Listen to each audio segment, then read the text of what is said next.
First of all, listen, it's interesting about all these young guys today. They never call on us and say, hey, thanks for the kind word and telling me how great a player I am. But when they play like crap and we call them out, we don't know what we're talking about. Listen, I'm easy to find. I've always said he's a hell of a player. If he can stay healthy, he's going to be one of the greatest ever. If he can stay healthy, the verdict's still out on that. But I get sick of these guys complaining. These young guys, they never call us and say, when I bragged about him and Ben Simmons a few years ago, saying they're going to be the future of the NBA, he didn't call me and say, hey, Charles, thanks for the kind words. But listen, I'm going to criticize guys that they deserve it. And listen, they can kiss my ass if they don't like it. Happy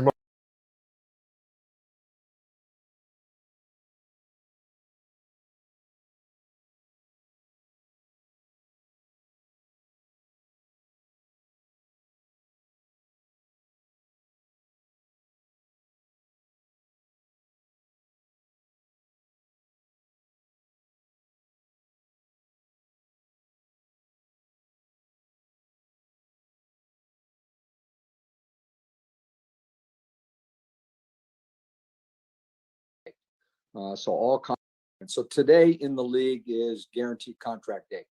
So all contracts today that with people on the roster are guaranteed as of 5 p.m. So the reason we did what we did today is that we weren't in a position that we wanted to guarantee those contracts the rest of the season.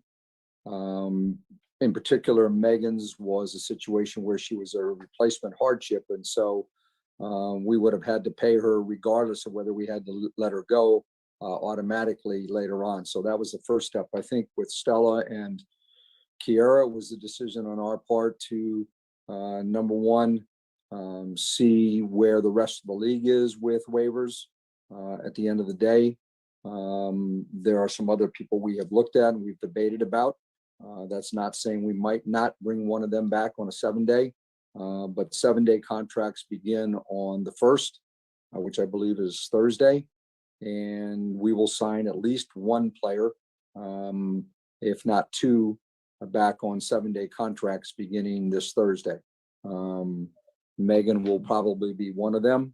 And then the rest of the other is to be determined depending on what we see around the league. So this was as much procedural with timing as anything else. It's just one of those things that going forward, we wanted, some cap space to kind of figure out our roster. With all the injuries we've had, we felt that we needed some flexibility going forward. And by using 7-day contracts and the Olympic break as kind of a buffer, we can figure some things out before we resume play in August. And so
Like, what do y'all want me to say?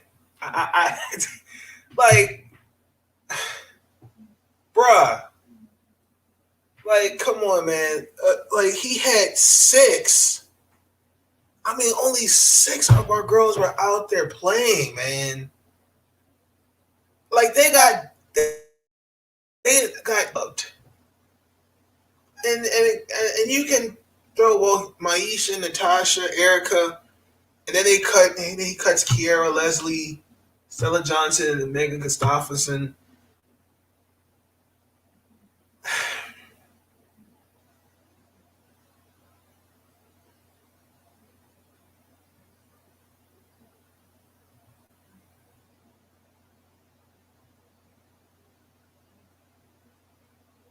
I'm like honestly like I'm legitimately hurt.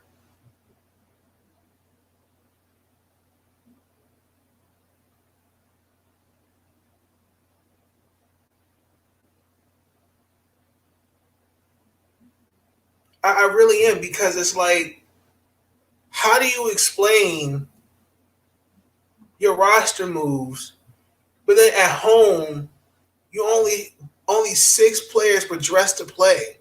Like they went at Tina. She had 27. I'm sorry. And she had 26 tonight. I mean, the focus was on her defensively, and she was still getting buckets. I mean, 10 to 23, 43%, and then 4-9 from three. I mean, like, the only person that really came off the bench was Shavonte Zealous. Everyone else is that was awful to look at. I'm not being funny. That was really awful to look at. And on top of that, it doesn't make it any better. But Teresa Plaisance is 3 of 13, and Elani Mitchell is 3 for 7. And then, like, as a cohesive unit, we turned the ball over. They turned the ball over 20 times compared to our 10. Like, we should have won. Like just based on the point that like turnovers. Like, we should have. This game should not. The score should not reflect that.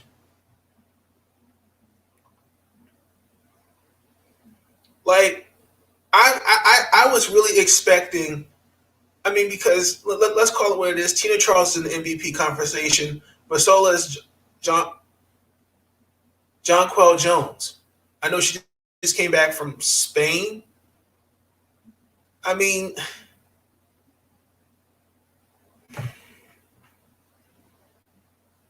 can I make this note? After 20, I think it was like 15, maybe 20 minutes into the game, the Mystics were 5 or 7 from 3. That I have as a note.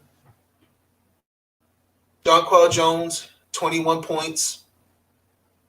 And then Errol Atkins, Tina Charles at 19-26. I know this is the last home game before we go on the Olympic break. I just want to, again, congratulate Ariel and Tina and Milani because she represents Australia. I want to wish them the best as they represent, in the Olympics. I know they'll do well. I know we got a 2-game road trip for the Commissioner's Cup that's coming up, but my Lord, like that was awful to watch. I'm being dead ass. It was really awful to watch to see only 6 of our girls out there playing. 6. And we got dubbed.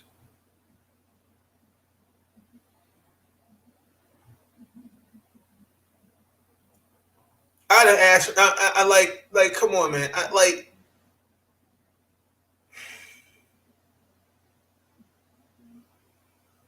nobody. Like I don't know what else that you can expect. I mean, Sydney.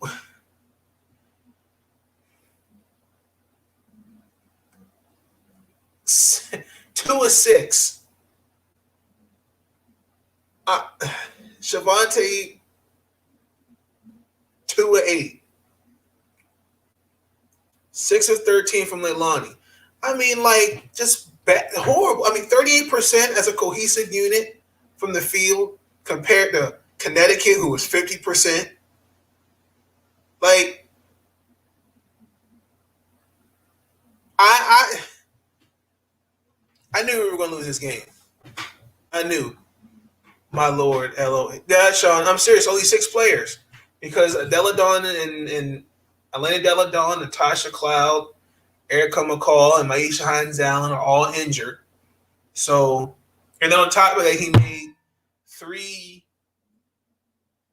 roster cuts, which we will get into in a minute.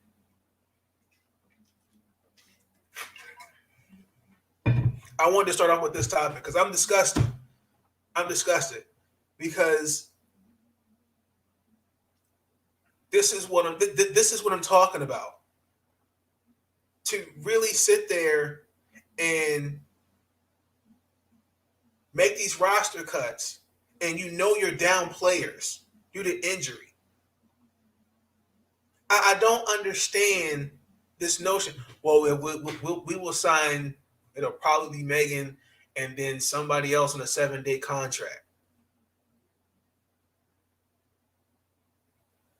And then come out the next night at home and then get embarrassed. Let me just say this.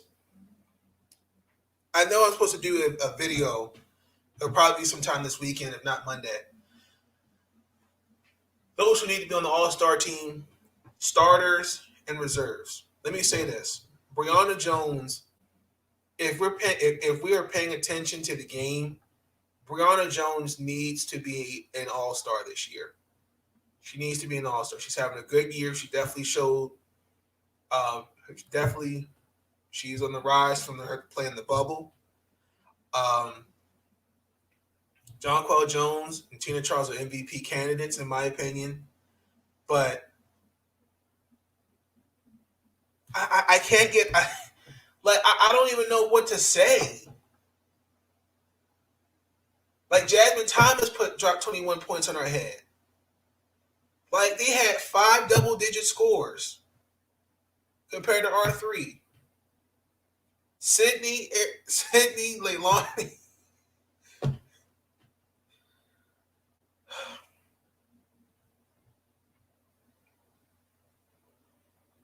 mean, that was just that was awful. You're up late, Nathan. Do you sleep? Yes, I do. I finished watching the Bucks game, so I wanted to get that and all my notes down before I did this video. So yes, I do sleep. So after this, I am going to sleep.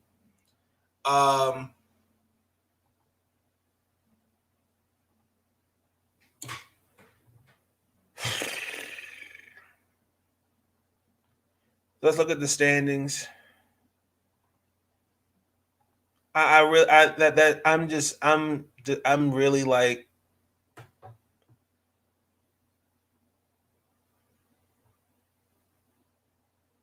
I'm shook. Like I don't know how much. What do y'all want me to say? Eat, do a show, sleep, repeat. Well, my eating schedule has been totally off, so it's mostly do a show, sleep, and repeat. So it didn't work.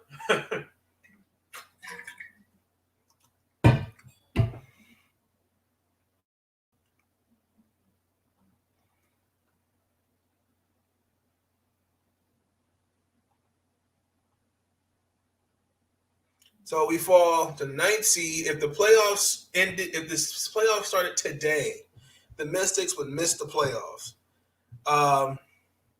Lord have mercy.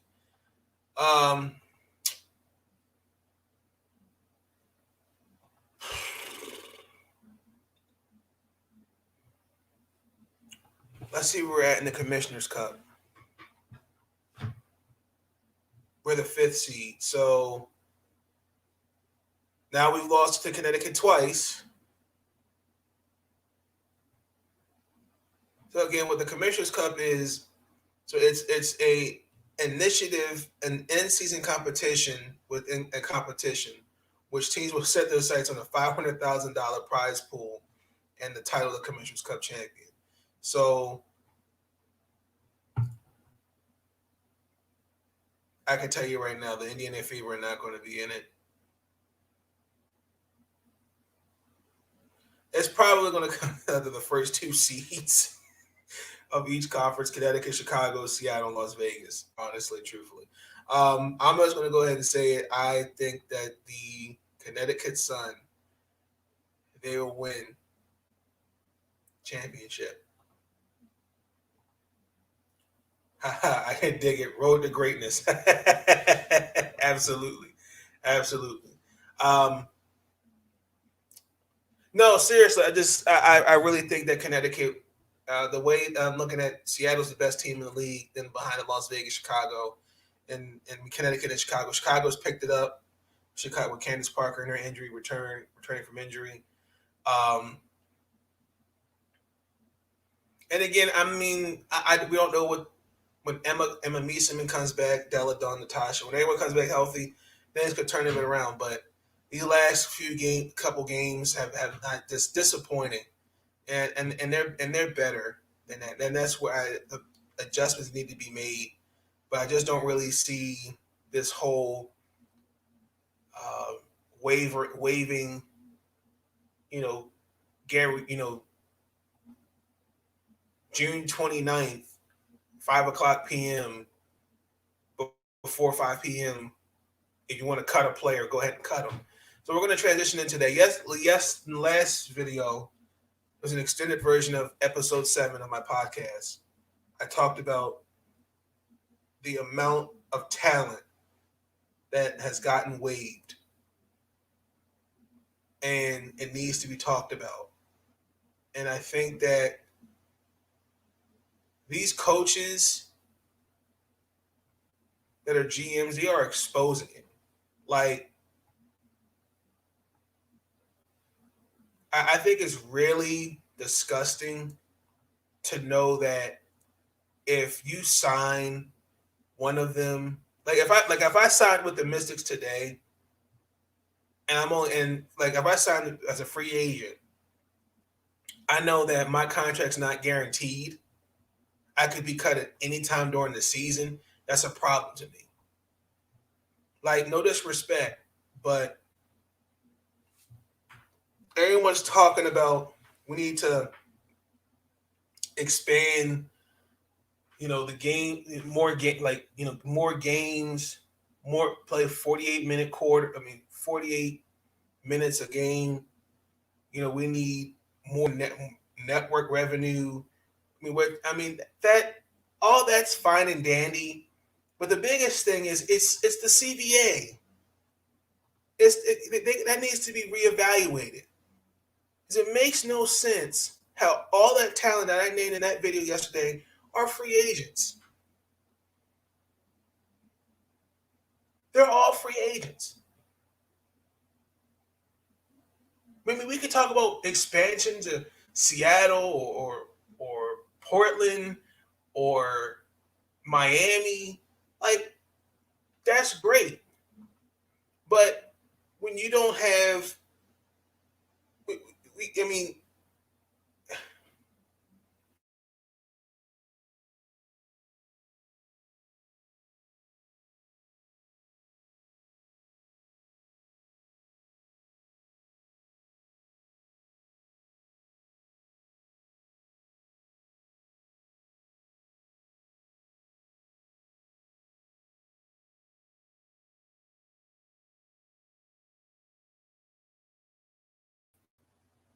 excuse me, I apologize for that. Like, the fact that to see that, honestly, again, as a Mystic fan, to see that tonight, that was awful. And this is a prime example. And that really lets me know that they can't afford to keep every player on the team.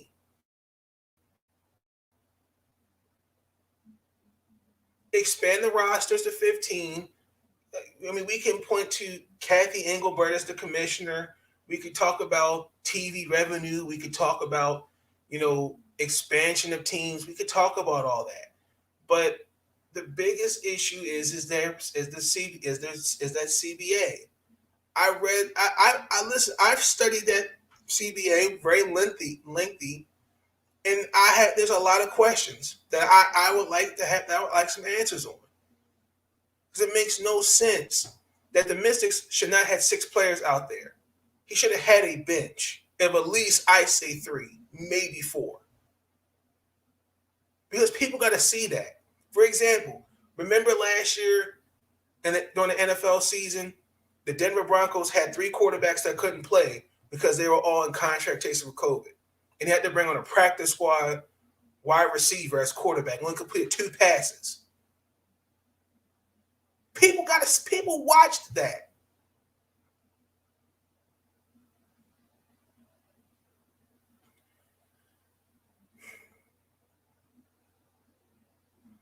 At one point we were down 3, and then it became a 16-point deficit.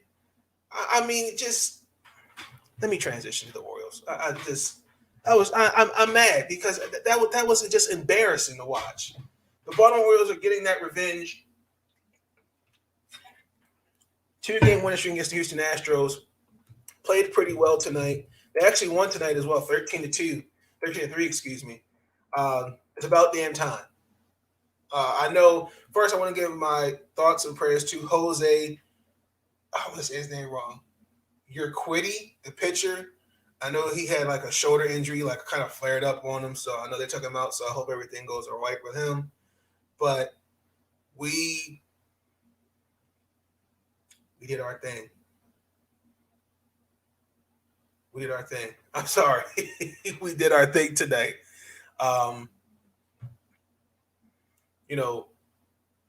Mullins had a 4-hit game tonight. Mancini, who's going to represent us in the home run derby, this again, part of his comeback story, from missing a year with cancer. It's really good to see him on the rise. I just want to point this statistic out. Cedric Mullins, and when his team wins, he bats at .451 with a 1.3 on base percentage. But however, his on base percentage when we lose is 61, I'll say 69%. So the bats are coming alive. And also too, again, I think this was payback. When Houston was down here a week or two ago, where they embarrassed us. Absolutely. Go O's. Be more, stand up. Let's go. Oriole Nation, stand up.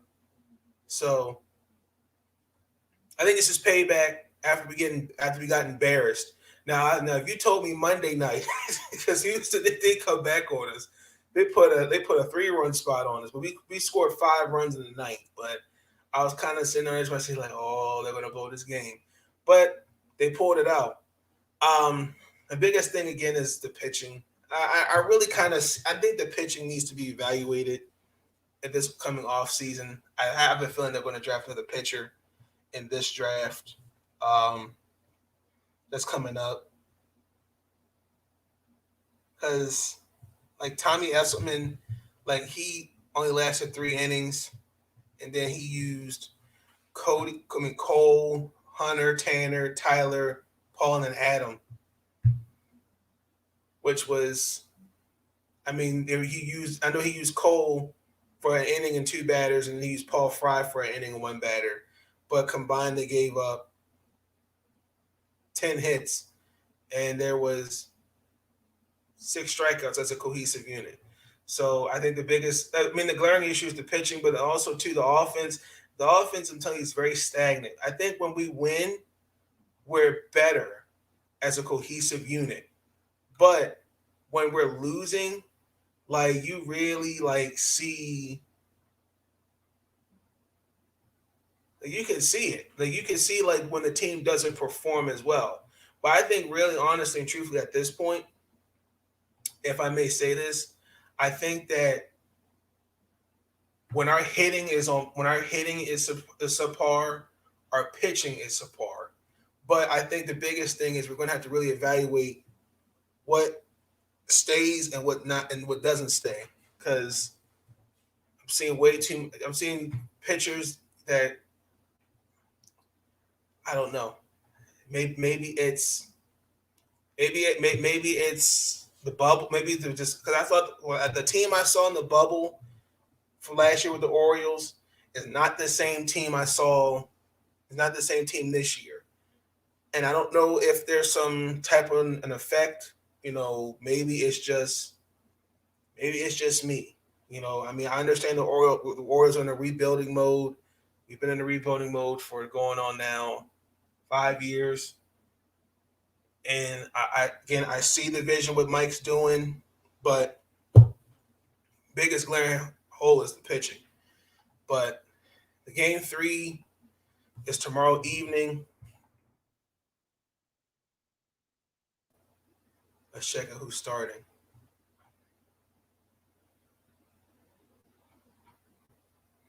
Won't tell me. Looks like it was going to be Zach Greinke. You really want to tell me? Hold on, wait a minute.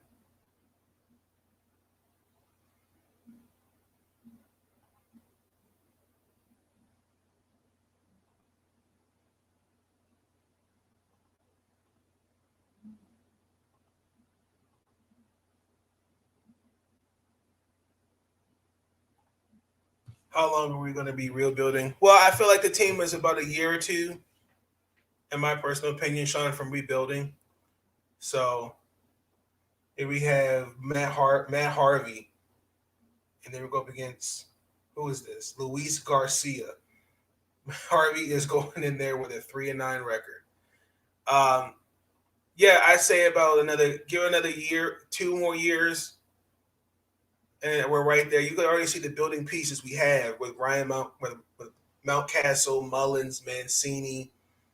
I'll even, say with John Means, Severino. I think he'll be here for a minute until the Adley Richardson's up.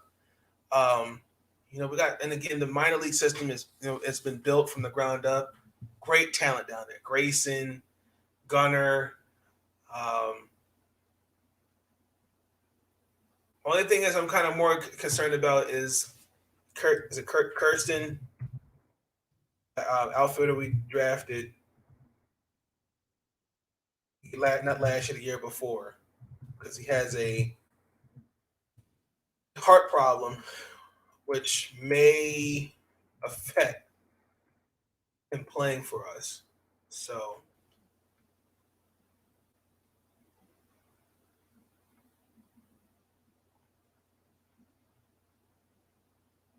I'm still trying to figure out why. I mean, there was a couple other guys I would have took a look at, but he went not Heston. Heston. I apologize. So he developed myocarditis, which is an inflammation of the heart muscle. So I don't know. I mean, great player come out of Texas. I believe he batted with a 448, 6 home runs, 20 RBIs, 19 runs before COVID. So I really hope to see him up here, in the big leagues. So, I mean, there was a couple other guys there, but it's all good. But he went to Arkansas, but he's from Texas. We're going to transition into the WNBA. The Los Angeles Clippers lived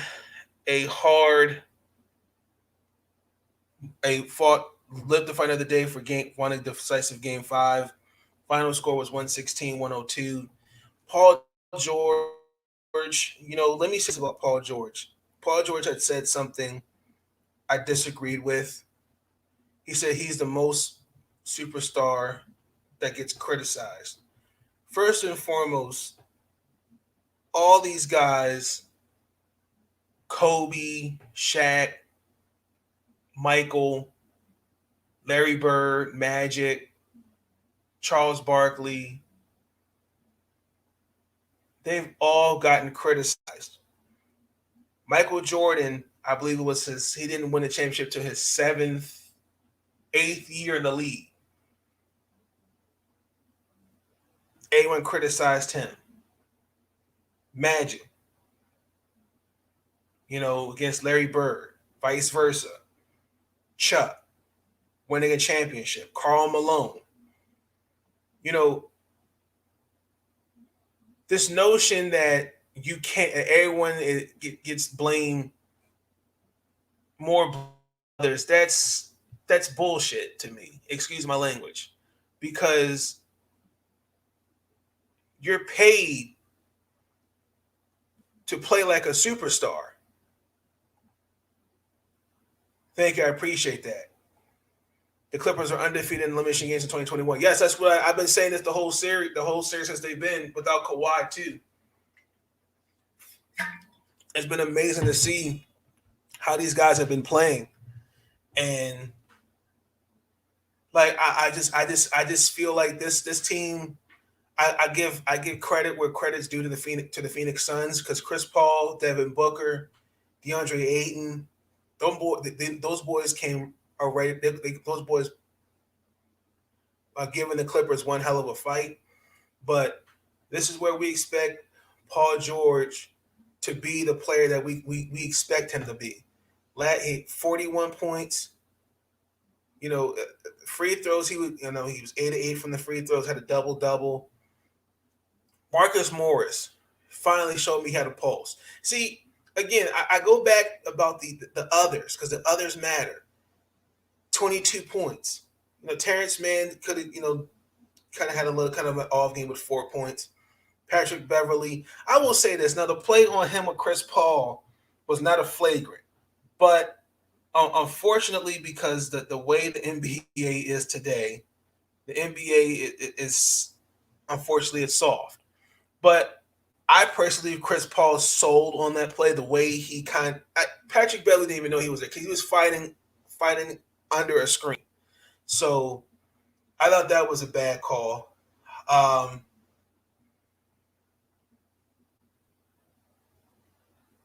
There was another one, where Jay Crowder kind of, I don't want to say punched him, but hit Paul George in the face.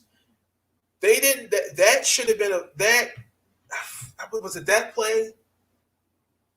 It was one of those plays where they didn't look at it, and Jeff Van Gundy said that's a flagrant. I would really appreciate if the refs were consistent on the calls, because I need to know what's a flagrant and what's not a flagrant, because I'm seeing guys selling calls, selling to get the call, and then when there is a questionable call, the coaches aren't making the necessary effort to challenge it. So I need the referees to definitely be consistent for sure. I think the biggest thing is that, again, I said in episode 7, the Clippers got to play at the Clippers pace, and that's what the Los Angeles Clippers did. Paul George, man, he's got to give me 2 more wins, Game 6 and Game 7, and people are going to say what a great comeback this is. Devin Booker actually played, that negative 10 plus minus differential. I believe I feel like I don't feel like he was a negative 10, but I mean the biggest thing was the Phoenix that last stretch was again. You got to play a good 48 minutes of basketball, not 35-40, and that showed. That honestly, truthfully showed with the Phoenix Suns. So I believe, again, I'm sticking with my pick. I think that the Los Angeles Clippers are going to win in 7. I just see it. I just think that this team, from where they were last year, to blow a 3-1 lead against the Denver Nuggets, and then to see this year without Kawhi and Ty Lue, they're playing hard. They're playing hard for him, and Ty Lue deserves a lot of credit for getting this team to where it's at, what he's done with the Los Angeles Clippers organization. And I'm telling you, this team without Kawhi did really good. And I also want to kind of call out Kawhi Leonard. I have an issue with, now this is the second team where you've had an issue with the training staff. The training staff, yes, sometimes may misdiagnose an injury, but that's where we need to know how you feel. Where are you at playing wise? So I think I was reading somewhere where he's unhappy with the training staff, just like he was in San Antonio. Yep, I called it Clippers in 7. Yes, I did. So I didn't like that. So I think Kawhi kind of needs to kind of take a look at himself in the mirror a little bit. I mean, injuries are part of the game, and I don't know, but we'll see. The Milwaukee Bucks.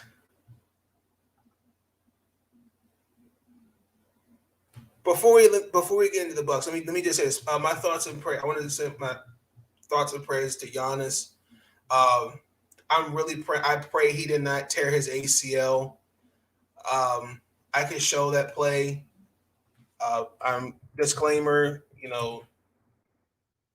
If I don't know how y'all are about injuries, I'd say the only thing is I had with injuries for me they don't bother me, except the one where Paul George moved to Team USA and then Kevin Ware. So yeah, that was that's still that one still gets me sometimes. So this was the play where Giannis got hurt. He was trying to lob to Capella, but the ball went in. And someone's down. So right there, the way he went down on that, some people were saying they fear he may have torn his ACL. I'll leave this in the description. I like these guys. They kind of explain like the whole significance of the injury. He's kind of as a doctor. But what the fuck? Milwaukee Bucks. Like, now I kind of see what Shonda Elliott means. I get it. Empty calories.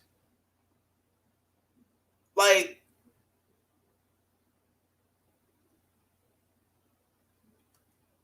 Brooke Lopez, Chris Middleton, Drew Holiday, Bobby Portis, Pat Connaughton, Danius, this is Giannis's brother, Elijah Bryant, Jordan Nora, Sam Merle, Ma DK, Jeff Teague, PJ Tucker. Y'all, the Joe Theismann injury still sticks with me. Yes, it does. That's another one too. Definitely for sure. Good. That's a good one, Sean. But y'all getting checks. Like y'all getting checks too. Like Chris Middleton just came off. He dropped 36 in Game 3. Drew Holiday. Hold on, wait a minute, because this needs to be said. I don't know why I didn't bring this up in the previous video, but you're getting paid $160 million, Drew Holiday. You're better than where are you? Like, where are you cats at? Like Chris Middleton, I swear to me, he's like the most streakiest shooter I've ever seen, in my personal opinion. Byron Forbes is a poor man's J.R. Smith. Like Trey Young didn't even play tonight. Kevin Huerter, like we can't have Kevin Huerter getting 20. Can't have that. Bogdan Bogdanović had 25. You can't have that. Lou Williams had 15. 21. You had 4. You even had Danilo Gallinari and Cam Reddish had 12 points. Like the Bucks had this game. Like, they had it. Like, to me, Trae Young's not there. There's blood in the water. Let's end this series now. And it's just the Milwaukee Bucks. See, it bothers me because this is what I'm talking about with Mike Budenholzer. This is poor. This is leadership where's the leadership at? Like, the Milwaukee Bucks are too damn great to be playing like this. Now Giannis's injury may have just defined the series. I believe the Bucks can still, win the series. But they need leadership. The Milwaukee Bucks did not come out ready to play tonight, y'all. They were not ready. When Giannis, he airballed from the top of the key And in the 2 3-points, when he aired those first 3 shots, that's when I knew the game was over. They weren't ready to play tonight because they were still kind of, I guess, in that, well, we got one here. We can just go back to Milwaukee and win another one. That's not how it works. Not in my eyes, I don't see it that way.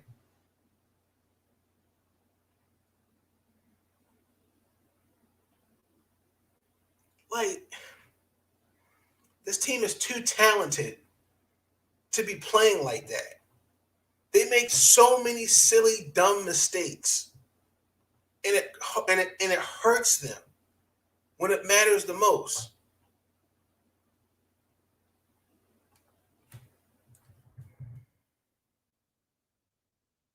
Like every time, every time Giannis takes a 3,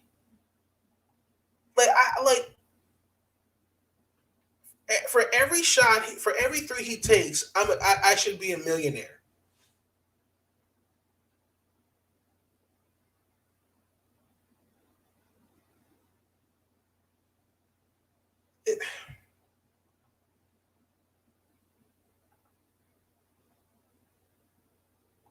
Just disappointing.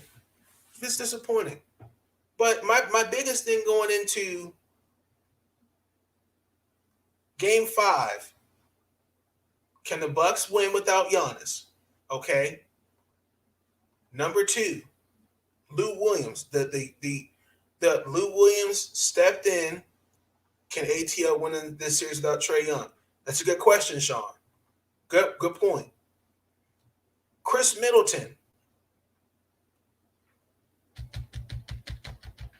Where you at?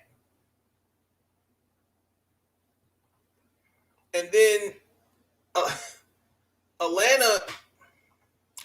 I think they gave Atlanta. I think I fear Atlanta. Milwaukee gave Atlanta this series. I really do. They go back home for Game 5. And they're back in Atlanta for Game 6. But just terrible. Just terrible. Milwaukee Bucks are better than that. And again, it really shows the lack of leadership with the Milwaukee Bucks. It really does. It really does. So I feel like the Bucks can win. I believe they'll win, and I still think they're going to the NBA Finals. But Giannis doesn't get hurt. These injuries, man, it's crazy. I really hope he didn't tear anything. I saw him walk on his own power. His brother helped him to the locker room, but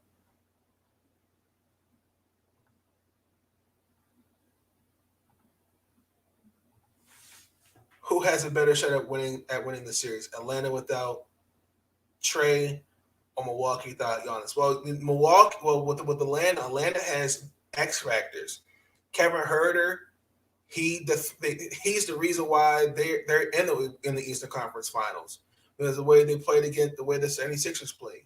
Then you have Lou Williams, Clint Capella, John Collins, Bogdan Bogdanovic, Cam Reddish. I mean, the Atlanta Hawks, they got some pieces, and you can't. Atlanta's a team where you gotta put your foot on their throat early. You gotta let them. The moment the game starts, you gotta take them out early. You gotta go on like overkill, because you cannot let Atlanta compete with you. You can't let that happen, because if you do, it's over. Milwaukee, I feel like they can win without Giannis, but Drew Holiday, who's an all-star, Chris Middleton, who's an all-star, Brook Lopez, PJ Tucker, Jeff T. Them brothers are getting checks. And the way they've been playing, come on, they're better than that. They're better than that.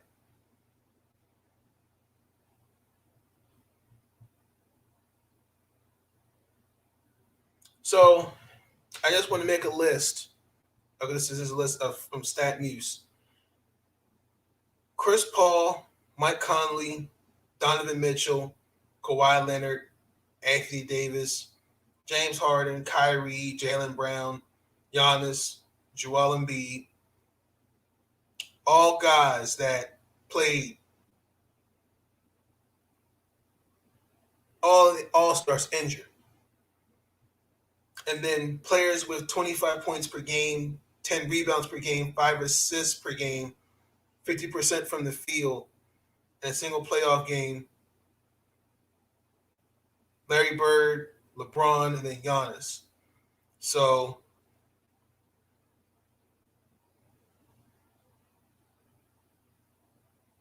this is also an interesting statistic I found that StatMe's put out. Past the first round, every single playoff team has had an injury to their best or second best player.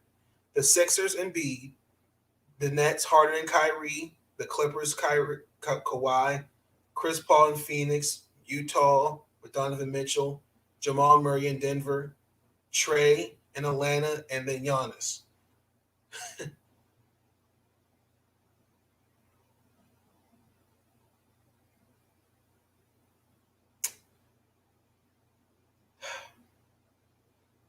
That's tough. That's tough for sure. But in closing, I definitely did want to say this. I've been trying to keep up. I know some people have been asking, do you talk about football? I do. I try to keep up as much as I can. I mean, it's kind of quiet right now in the off season, with training camp and different things like that. I know, like for example, with the Ravens, because I'm kind of like a Ravens insider for Let's Talk Football. Last thing I heard was the Ravens and Todd Gurley had interest in each other. Was interested. I'm not really sure how that would work with J.K. Dobbins, Gus Edwards, Todd Gurley, and then Justice Hill. My only thing is I feel like Justice Hill would be probably the guy pretty much out the door, honestly. I do know what the Ravens. The biggest thing I've been hearing of is about a pass rusher, Justin Houston and Melvin Ingram. I mean, that's really that I've heard so far. I know like Rashard Bateman's been doing really well in the OTAs. There's a couple offensive linemen Baltimore just signed. There is one I was really kind of hoping Baltimore would sign. The Pittsburgh Steelers, they cut David Castro. So maybe, since we signed Alejandro Villanueva, he could probably persuade Eric DeCosta into sign him, because I feel like Baltimore can buff up that offensive line for sure. I mean, that's really all I've heard about the Ravens so far. Nothing that's like swept you off your feet. But like I said, I think really it's just getting ready for with training camp, getting ready for preseason, and just seeing is there any news with the practices and videotaping. No, not that I've heard. I've heard that everyone's been doing well, playing, getting to know one another. I know all the cornerbacks, Marlon Humphrey and all of them, went on like some vacation, like male bonding thing, which was cool. I think everyone should do that, especially when you're like, especially in a team environment. So other than that, that was it. So I got a Washington update. Okay, what's the update?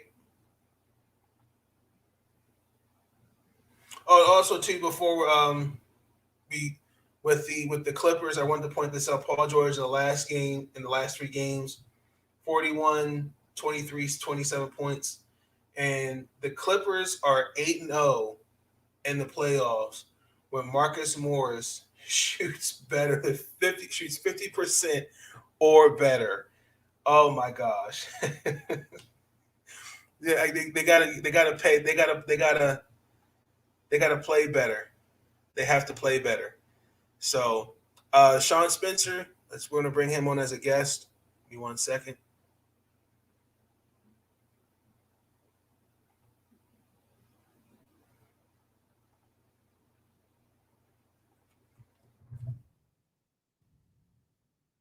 And also too, while we're at it, with the All-Star break for the WNBA coming up soon. We are doing we probably, like I said, Monday or Tuesday, be on the look for that video. My starters, I already did the live. I did the live voting, as y'all saw, and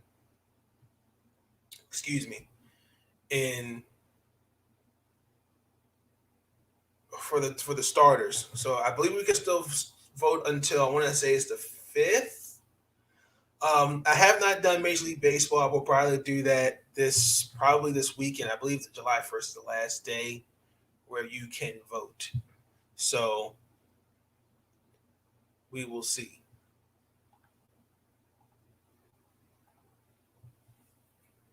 Hold on.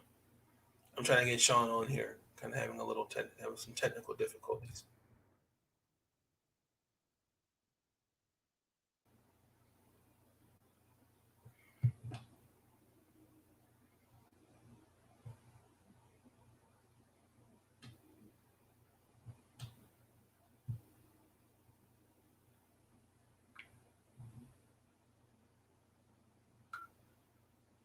Okay, I think I got it. He should be coming on in a minute. While we're waiting, y'all let me know how y'all feel about the topics I touched on today. I still believe, I think the Clippers will win this series in 7. The Bucks, I still believe, can win this series. And the Orioles just got to take it one game at a time. Like I said, I appreciate them rallying around Brandon Hyde. Brandon Hyde, I feel like is a good coach. I think I just feel like he's just definitely he just needs to be on not a better team, but he's definitely getting scapegoated. So, with that being said, we have special guest. Yeah. Sean Spencer. The Shirtless Wonder. I got to shout out the Shirtless Wonder, man. Yo, let me shout out Nate, man. Nate, you doing your thing, man. I'm going to tell you this right now. I love when it's nothing else going on and it's late night and you're on here because I'm up and I'm always watching and you kill it with the notes, with the stats, with knowing the guys, knowing all that stuff. Shout out, man. Keep that thing going, man. I appreciate that. Thank you, sir. Thank you. Keep that thing going. I just got off the road, but so real quick update, just 2 quick little things. Morgan Moses, who we let go for obvious, financial reasons, and I understand it. He got picked up by the Jets, so shout out to him. He's going to be with Coach Robert Salah. I like that. I wanted to get your opinion on that. I really feel like that's going to be solid for him. He's a solid lineman. He does what he can to get on the field. So I really like that. I'm going to miss him. I'm not going to lie to you about it. But at the same time, that's what's up. I mean, I'm glad that he's not going to be, just a free agent all year. I'm glad he's going to get an opportunity to play and hopefully he'll get an opportunity to start. I'm pretty sure he will. For sure. But I mean, I think I think him by the Jets, I think one is just veteran leadership for the young guys for the offensive line. So because they got was it Vera Tucker? I want to say. Yep. So they got because they got quarterback Zach Wilson. So Vera Tucker, and they got my boy from North Carolina, Michael Carter, the running back, right? Who will be pretty solid. I'm all about that. I think it was a solid move just to bring in veteran leadership. Like for example, like what the Bengals did when they signed Riley Ruff for to help support. I mean, to buff up the left tackle to protect Joe Burrow, even though that definitely should have been rest in peace, Kobe. I like that shirt for sure. No doubt. Even though they should have. They got Jamar Chase. I mean, I don't have that against Jamar Chase, but I would have went with Penei Sewell, but that's okay. Right, and it's funny that you say that because you, myself, Nick from Let's Talk Football, the Roundtable, all of us had it. Yep. And as a matter of fact, I believe, and correct me if I'm wrong, but most of us had in that mock draft coming up to that at number 5, Cincinnati taking Penei Sewell. I mean, I thought that was the consensus pick all the way throughout the offseason. So That's what I thought as well. But you know, but I don't know what I get happened. it. Joe Burrow, Jamar Chase, they're buddies. They won a national championship. I get why you would bring them together, but in my mind, and I'm hoping he's better. But we were the ones that Washington was the ones that unfortunately rolled up on him and hurt his leg and all that stuff. So you need to have that protection. Like I'm not, No, I agree with you, but I just feel like, okay, if we're gonna go that route, we're gonna sign a veteran. Let's make sure we have somebody that we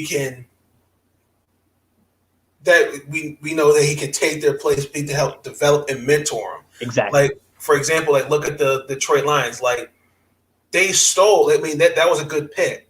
Mm-hmm. Because think about it, Taylor Decker is not getting any younger. No. So he could definitely be a mentor for Panay. So yeah. I wish Morgan all but nothing but the best. Yeah. He was very serviceable, very good player in Washington.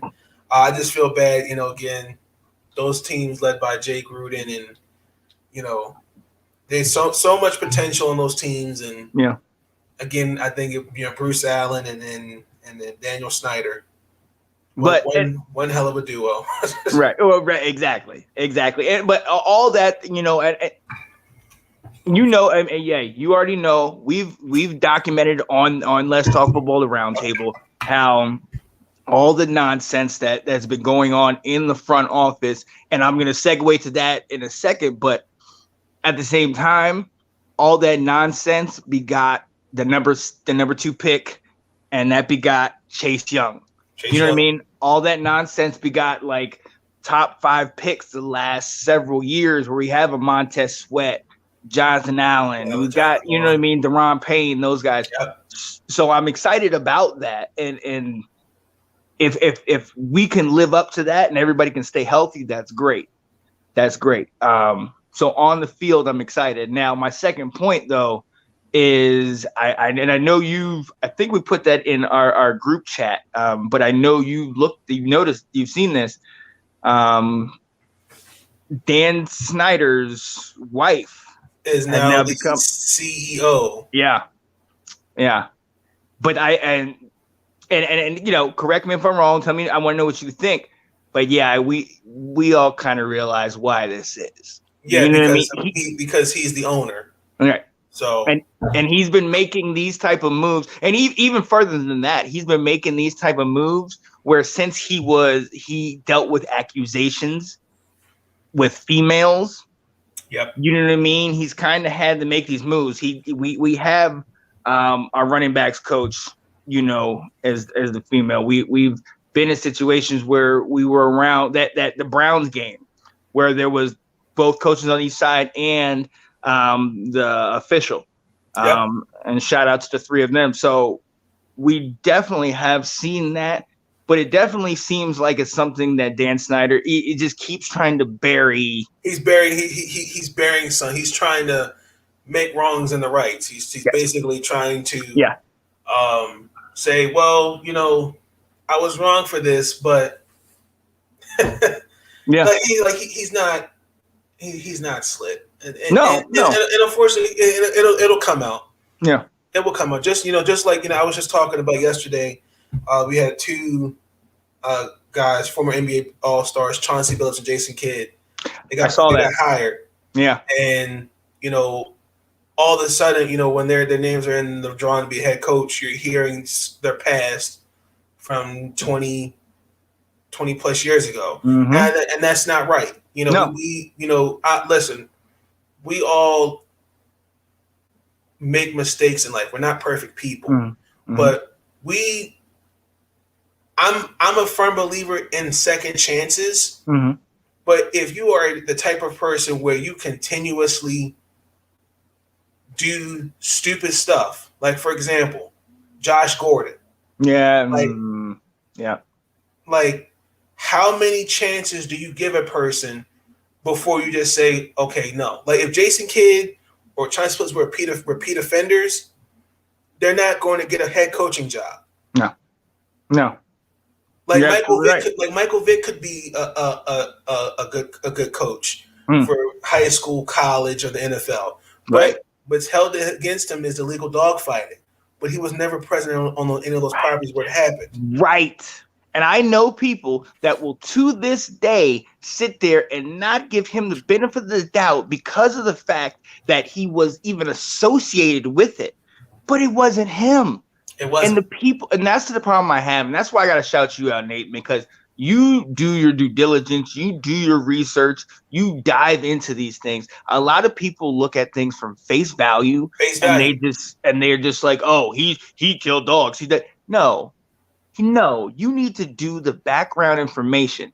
But and I'm glad you brought Michael Vick up, because you see now there are people now that have, what is that? Was that 10 years since a lot of that stuff's happened, and they still won't forgive him for that, and they're still giving him a hard time. Hey, shout out to Michael Vick, who at 40 ran a 4, or he just turned 41, and he ran a 4.7. Come on now. He looks pretty good. He can still actually be a quarterback. Actually, He can get it done. He can sign him. Yeah, he can definitely sign him. But I just think that, and I also too, I think it's the society and the times that we live in. Right. This cancel culture. Yeah. I'm not a fan of it because it doesn't do anyone any justice, any purpose. Because with all due respect, the situation never gets handled. Yeah. Or we just continue to just sweep things under the rug. We're not. We can't talk about what Chauncey and Jason Kidd did, which we know with Chauncey Billups, there were no criminal charges filed. He settled. Jason Kidd, with all due respect, that was a he said, she said. Right. So, we didn't have all the facts. There are like Marv Albert, who I look up to as a sportscaster. There are some skeletons in his closet about sexual assault. There's a head coach, Luke Walton, Sacramento Kings. You see, right. No one brings up their past. But that's my issue. That's my issue. And I know this is going to be a name that a lot of people are going to sit here and have an issue with. And I know that there's certain information and he's been convicted. But you go to a Bill Cosby, you go to somebody like that who there, and hey, if that was the issue and that's what happened, if that's what all these, it's one thing. But when you hear something like a Bill Cosby, and you hear also recently we have Deshaun Watson, who we've been talking about this time. It just seems to be weird how all of these cases seem to come out of the woodwork. And then you look at a Dan Snyder, who we've been talking about all year long, who has been accused of these things. And yet, okay, well, I'll sign all my minority coaches. I'll sign these female coaches. I'll bring in these players. I'll sit here and donate to breast cancer. And now the most recent thing with him donating CEO. Right. That I'm like, well, wait a minute.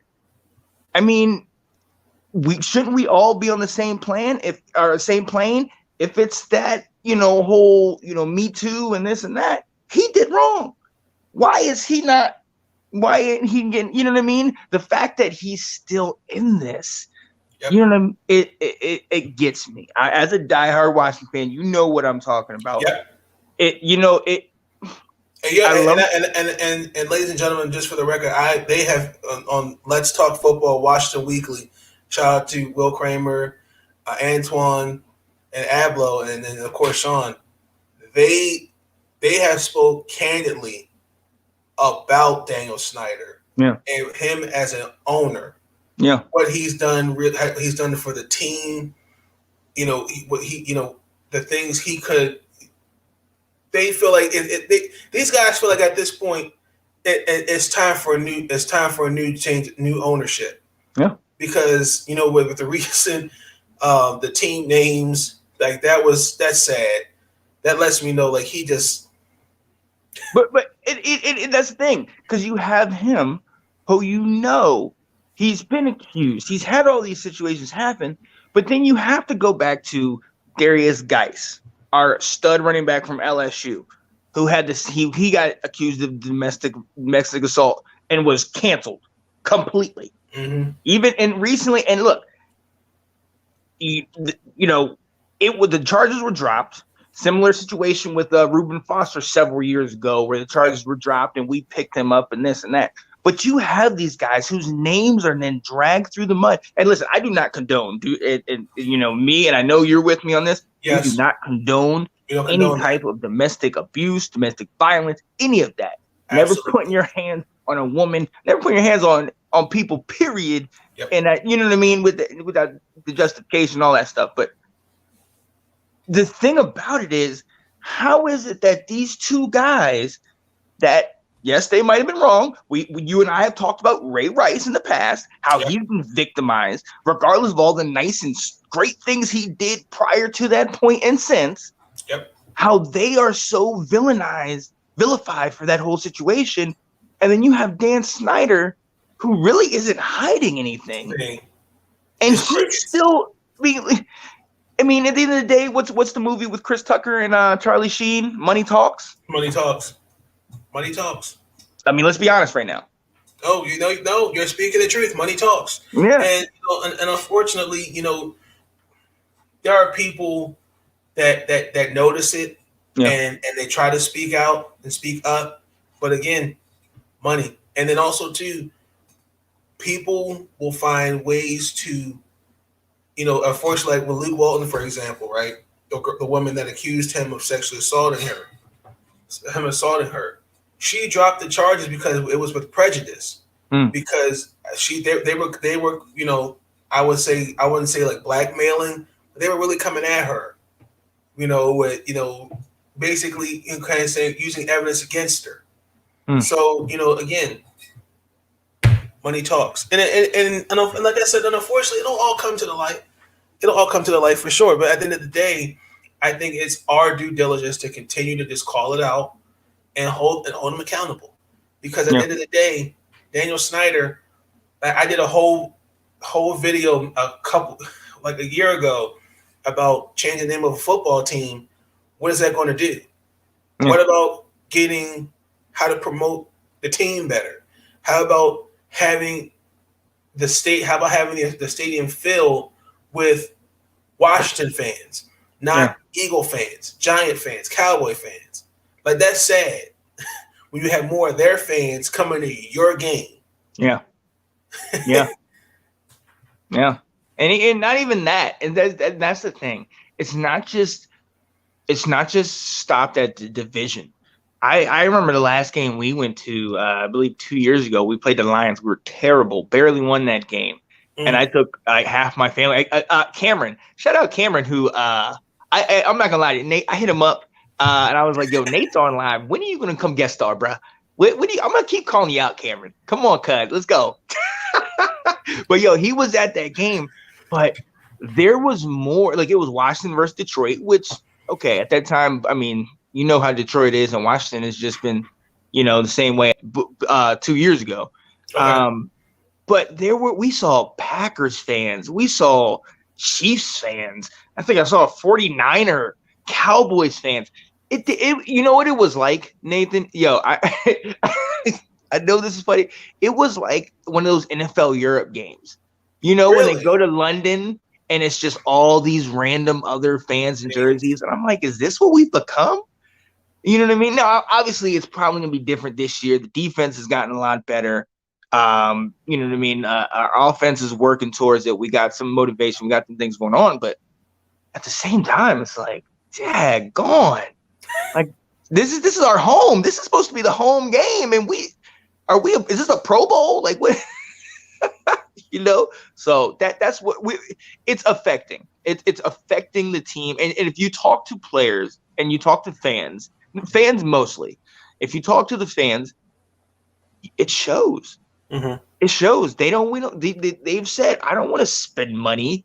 We'll tailgate, but I'm not trying to spend money and give it to Dan Snyder and all this stuff after all this.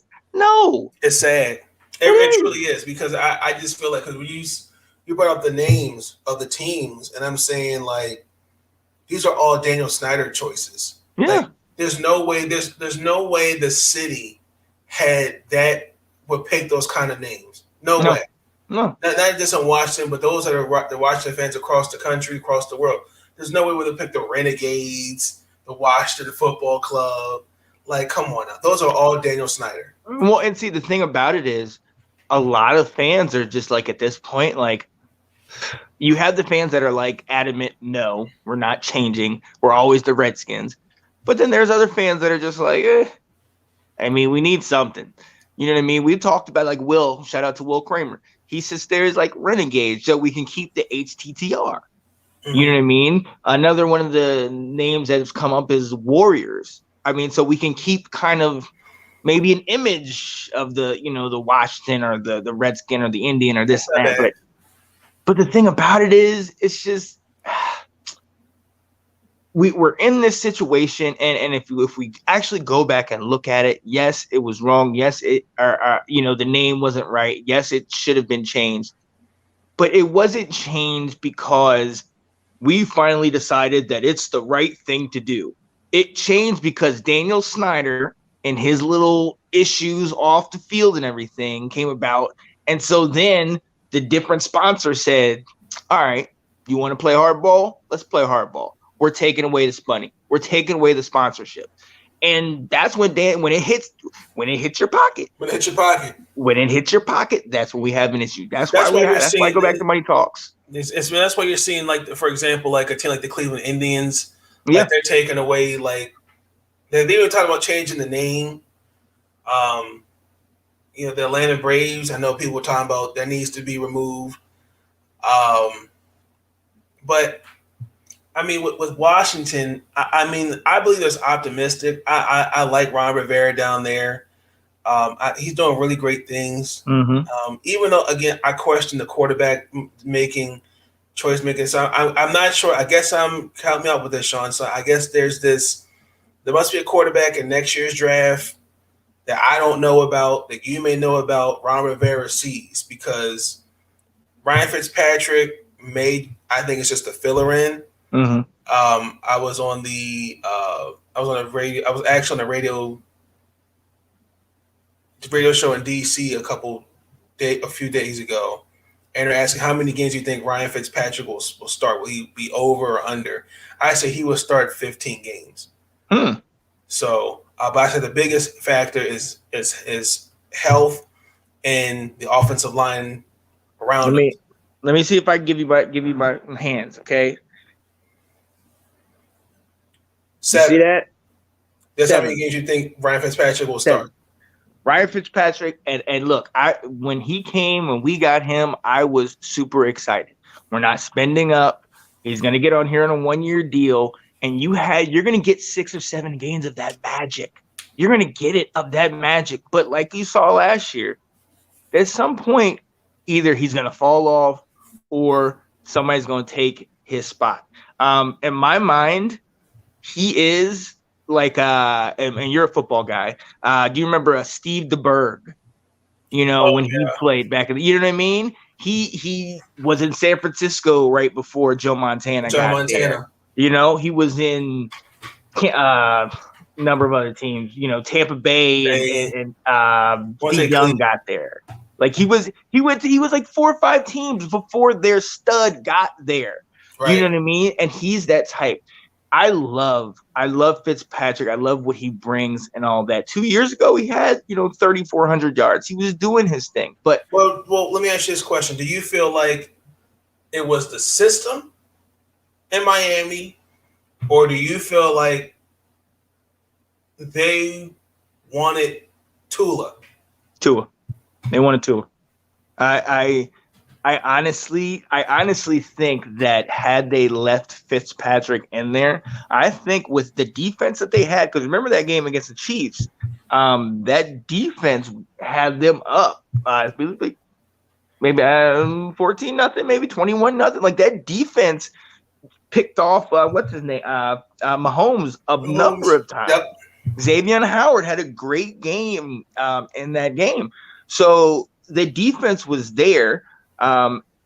Fitz can get it done, but I think Flores, and shout out to him, the coach of Miami, I think he knows what he has in Fitz. And at the end of the day, Fitz I think in my mind, it's muscle memory. It's one of those situations where if you've been in the league X amount of years, there's certain things that you know. Go back to that game he had against the Raiders where the guy sits there and rips his helmet and Fitz still throws a 20-yard pass for a completion and they ended up. Good one. Yeah, you remember where they ended up winning that game. So I think there's a certain bit of muscle memory where he's been in the league. He knows what's going on.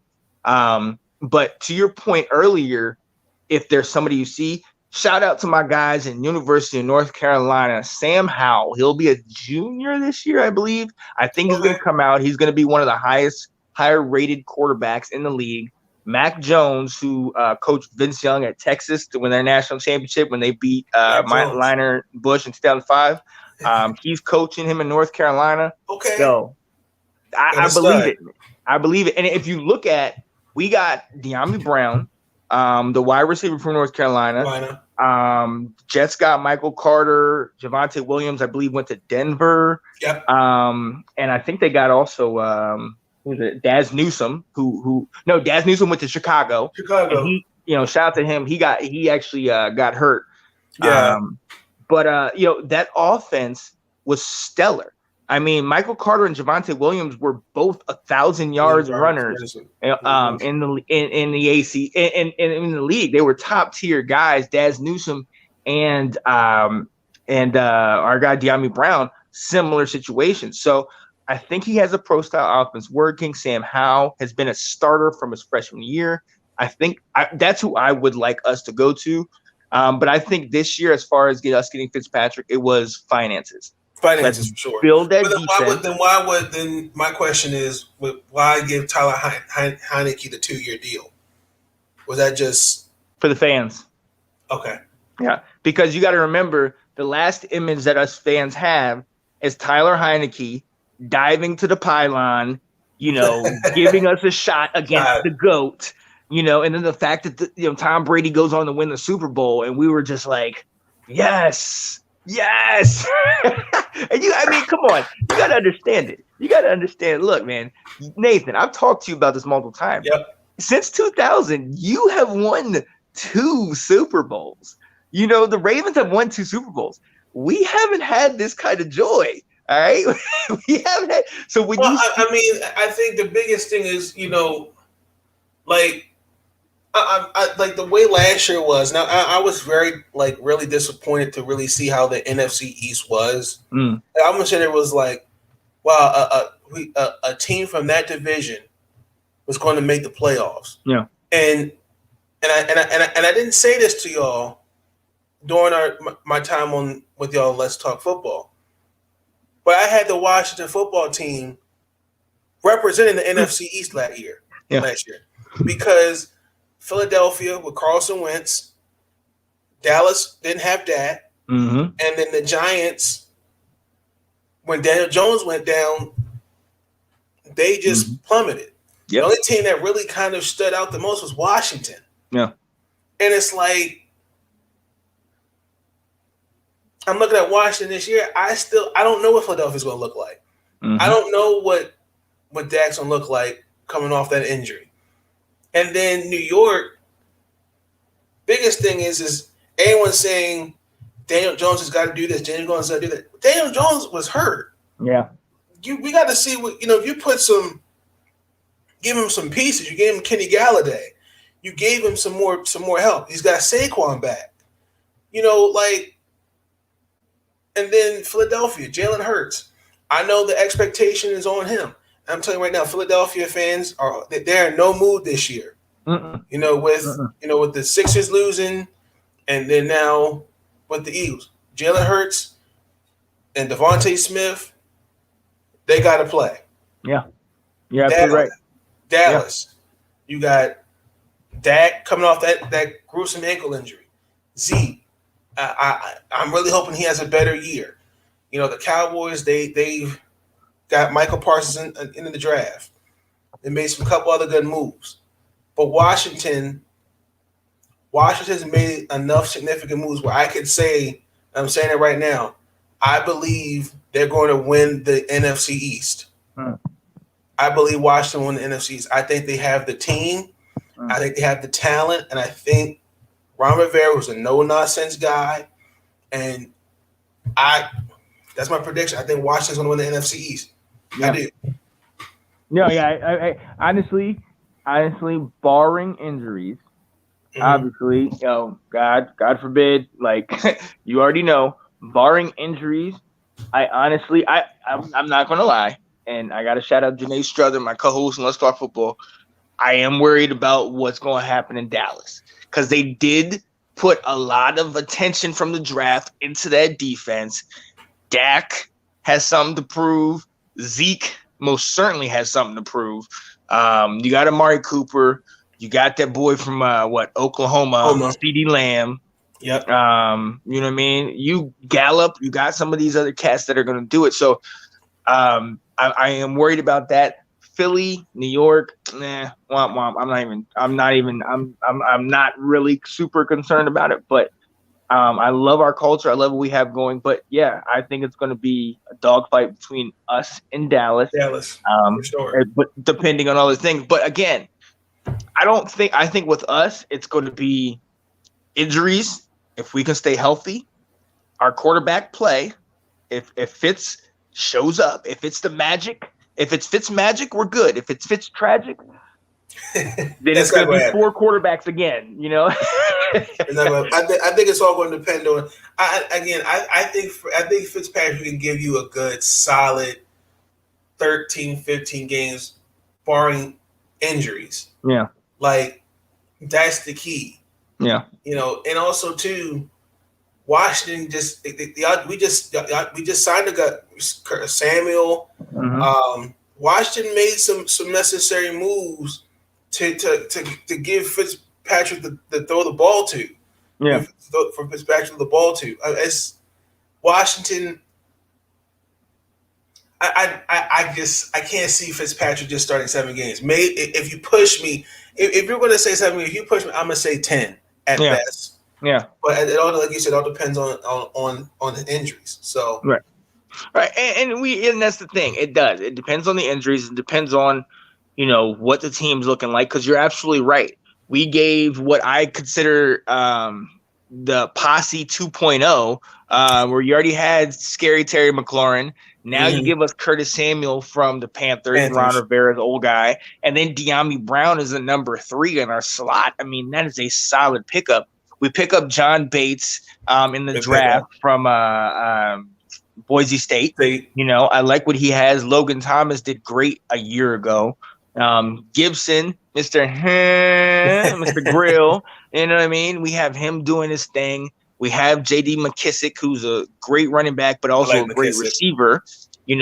We picked up Leno from so our O-line, I love it. Our offense, our team that we're building, yes, I love it. If Fitz plays more than 10, and shout out to Will, because Will is saying, y'all sit here talking about he's gonna fall off. I'm all in. I'm all in on Fitz. I want to be all in on Fitz. Will did not back down from it. I'm staunch with it. I think he'll play more than 10 games. Yeah. My only concern is I don't like that 17th game.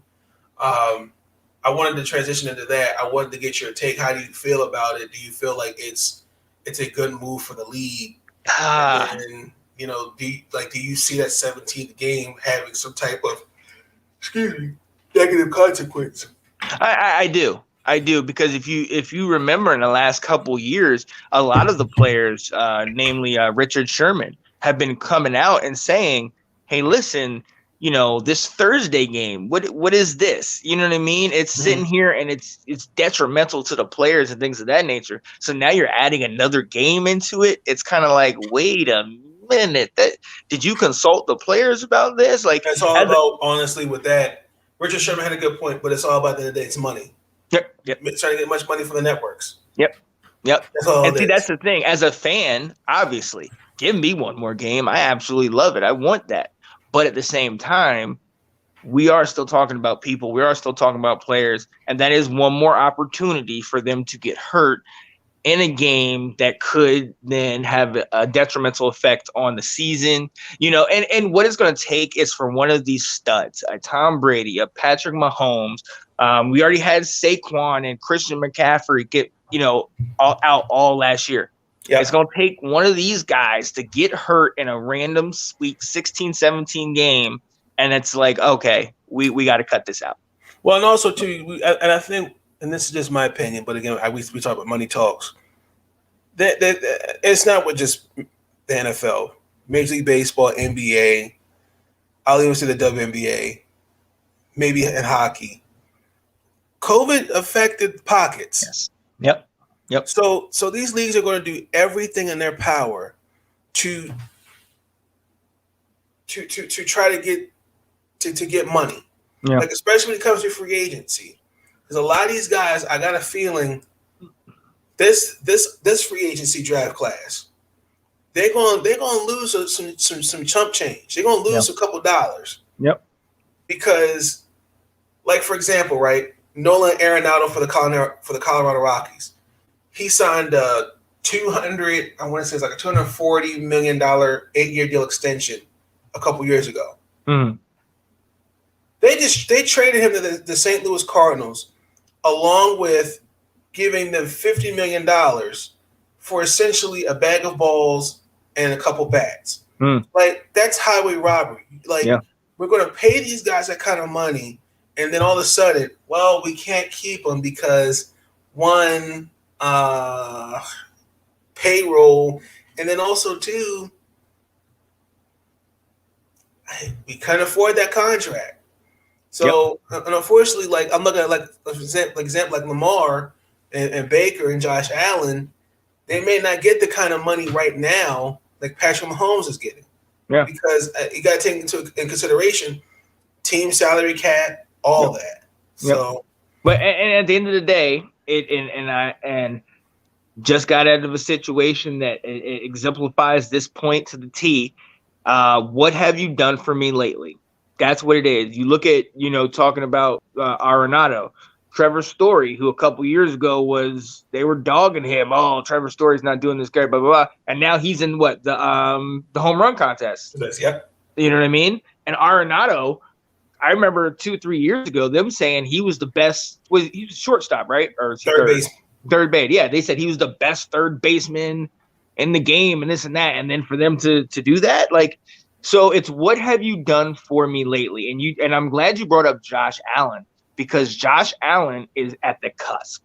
Like, really, if Josh Allen is able to take his team over the hump, I think he'll get a contract. I think he'll get it. But it worries me, and you and I have discussed this name, Mitchell Trubisky, who is now a backup, who you have been outspoken about that. Yeah, I have. You know how it is in Chicago. You know how the management, how they did it wrong. I think Bill Polian and all of them in Buffalo, I think it's going to be a good fit.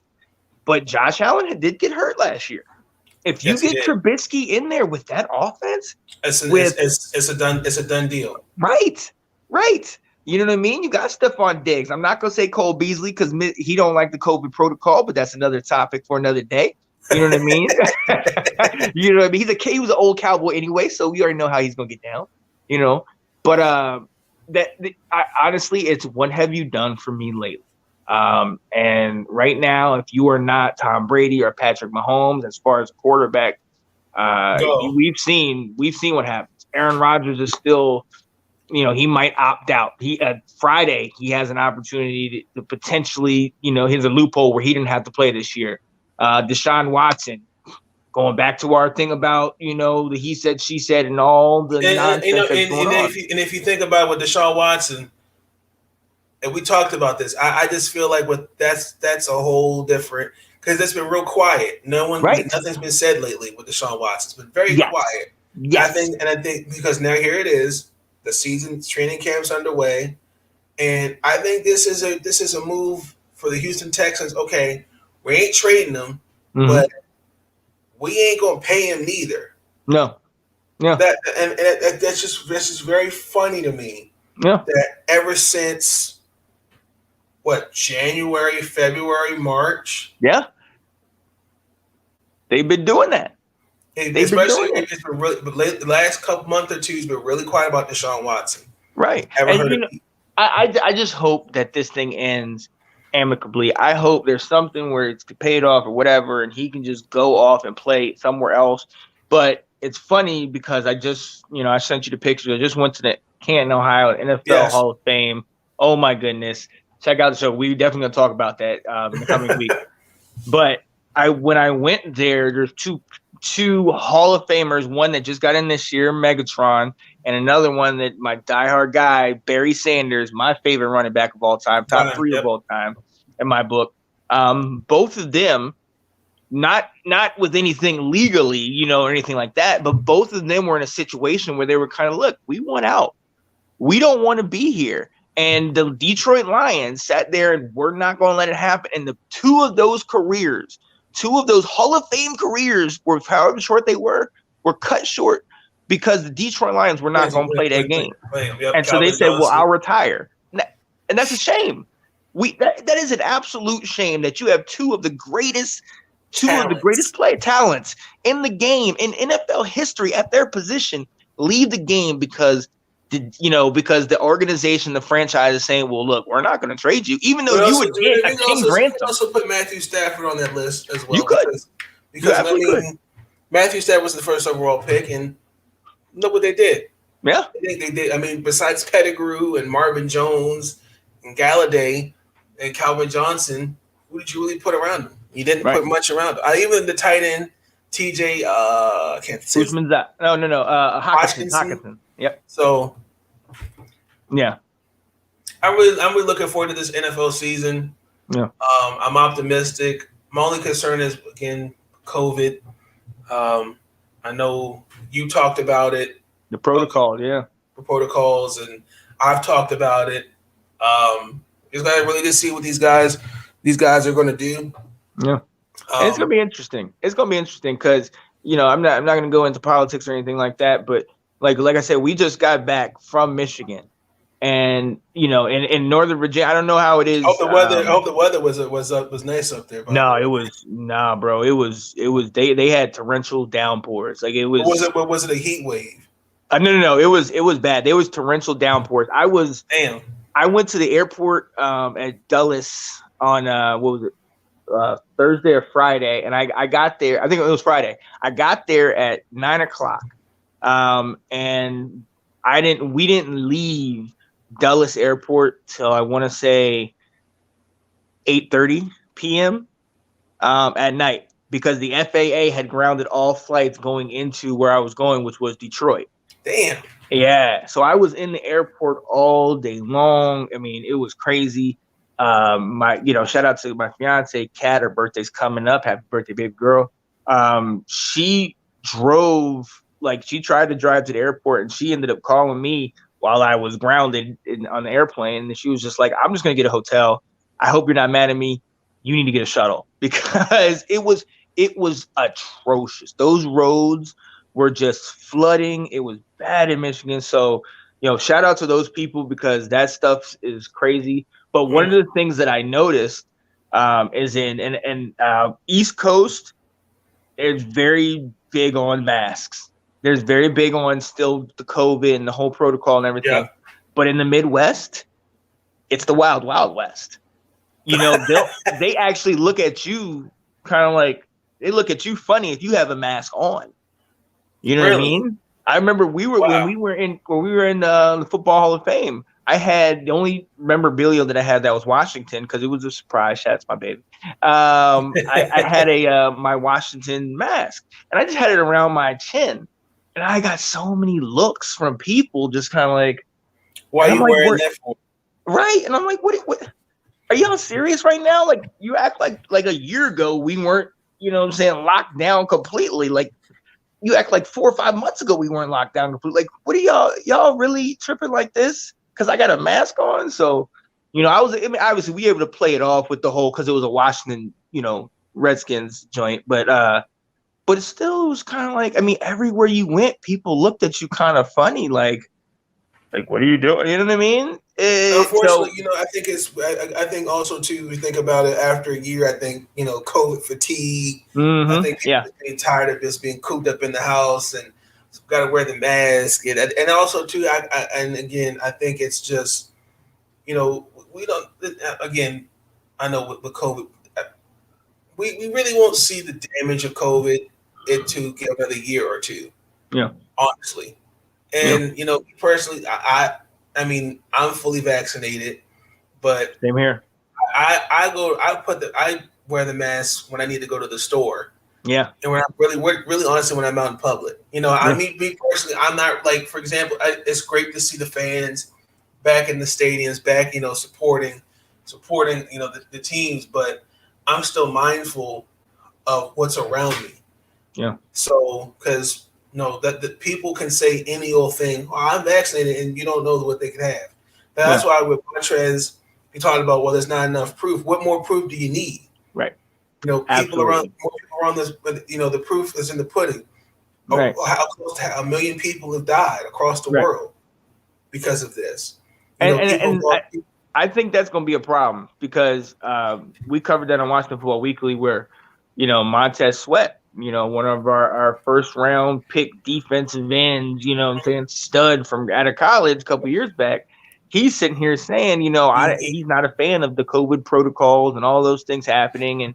And they asked him, well, when are you're going to get a vaccine and this and that? And he said, well, I haven't had COVID, so I don't need one. And it's just like, I remember he said, I saw it. I did it. As soon as I was actually in the comments on that episode. Yeah, you were. Yes, you were. And I said, you know what? I need to go look this up. He said, well, I haven't gotten it, but until I've gotten it, then I'll consider it. But he, again, one of those, I need to see more data. And I'm just like, what more do you need to see? Look around you. People have lost jobs. Right. People have lost loved ones. People are in hospitals with ventilators.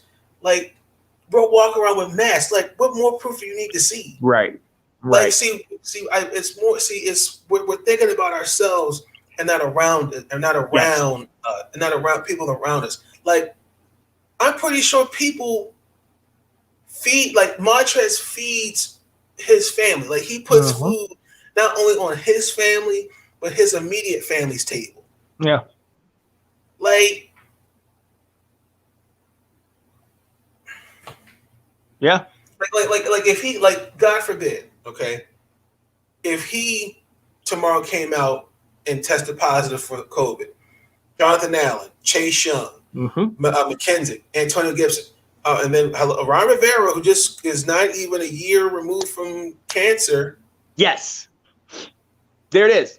And you covered it. You covered it last year, right after the whole Dwayne Haskins things happened, and talking about how, that's super selfish. You're thinking about yourself just to go to a party to see some girl dance, your coach just got through with his cancer treatments. We're in a playoff hunt, but even beyond the playoff thing, our coach just got through with his COVID, with his cancer treatments. And you're not even going to, are you kidding me right now? So that's where I have the issue, because if you look at our depth chart on the defensive line, we're thin. We have the front four. I noticed that. Just like Baltimore. Yeah, we're very thin. So if something like that happens, God forbid some situation happens like it did with the Denver Broncos in their quarterback room, we're done. You know what I mean? It's not going to take much. And God forbid it hit our linebackers. We are not going to be able to survive that. So I think that's why I think to wrap that part up, the team in this year that is able to come together as far as, hey, we're going to be all for this as far as masks and COVID protocols and all these things, that's going to be the teams that are going to go far. You're going to have these teams that are going to have individual players saying, well, I'm not going to do this and I'm not going to do that. And you don't play with that stuff. Right. You had all those situations where different pastors and different people that had their political views and blah, blah, blah, and I'm not going to wear, and I'm still going to bring all these people in. And unfortunately, I was told at a very young age, you don't test God. You don't test that situation because you just don't do it. You don't do it. Yep. So I think the team that sticks together, and the team that, the Ravens, the Browns, they dealt with that. They had with COVID where they were out. Yeah, the Ravens had the most cases of any team last year. Right. So I think it's the teams that come together and say, listen, we're going to follow the protocol. We're going to figure it out. And we're going to think about not me, but you and them and those guys. those are going to be the ones that are going to go far, you know. I agree. And Tom Brady. So, yep. But as long as he's not throwing trophies from boat to boat, and that's the last thing I'm gonna say about that. Let that go. Let it go. Let it go. Oh man. Yo, when I went to the Hall of Fame, man, when I went into there and I went into the trophy room, I'm not gonna lie, I sat there and I was sitting here like, yo, this is how you revere a trophy. And I took a picture and I was like, this is how you respect the trophy. You don't sit here. So they did put it there. They did. Yeah, okay, they did. They had one. Right after they have the team celebrates.